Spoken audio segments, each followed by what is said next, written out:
Take two, because Gravity's a dumbass, and anyways, my laptop's acting like a freaking idiot, just like what happened to the previous laptop a year ago. Yeah, the freaking screen is black, trying to get it to talk, and you can hear it's working, but it's not showing anything on the damn screen. Yay me on that bullshit. And thanks again for idiot monster dumbass who's like, oh, you gotta turn on that Wi-Fi. I don't need Wi-Fi on my phone. Thanks a lot, you dumbass. Anyways, I want to talk about Stranger Things Season 2, Episode 1. Just some random things. Like, number one, that's one thing I didn't actually talk about. I wanted to talk about it, but I didn't. It's the fact of the upside down world that they're dealing with. It kind of reminds me so much of Digimon Season 2 when it came to Ken and Kari. They both actually go to this, in quotations, void world. That's what they call it, the void. And they just find themselves there, and this is also the place where Ken turned his Digivice into the Dark Digivice, and Kari just gets there because, well, Kari just gets there. There's really no explanation why she gets there, besides, she is actually holding the crest of light. So maybe that's what's going on, is that she has the crest of light, and, well, yin and yang, right? With all that said, this reminds me so much of this.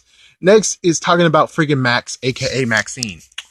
Okay, Max, if you're like, oh, you stop looking at me, you twerps, you freaking creeps. I'm like, you damn twerp. Listen, if you really don't want them looking at you, then you shouldn't go in their freaking damn turf in the arcade. All right, that's how you got freaking noticed. They're not doing it for no apparent reason. It's because you freaking damn toppled their freaking high scores in the arcade.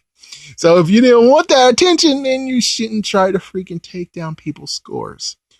I'm just saying. And it's like, you should have made it so that your name is completely different, so they couldn't have any way to say, oh, that's you. Because Mad Max, you go by the name Max. It's a good idea to just suck it up and say, okay, I'm Maxine. So they'll have a little bit of a hard situation doing it, even though it'll take them a little bit more minutes, or maybe even like half an hour to figure out, oh, frick, she's Max.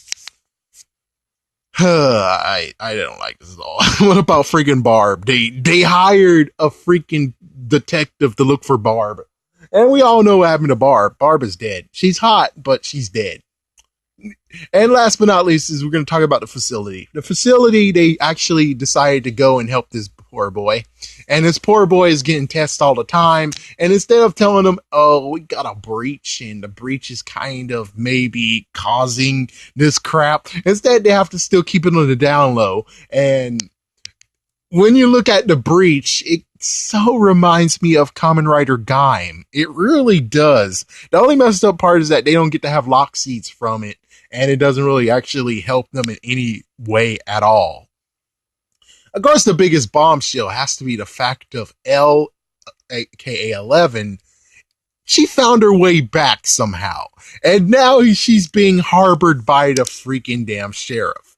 That, I gotta admit, is truly crazy as hell. I'm like, whoa. You guys gonna have to explain yourself on this.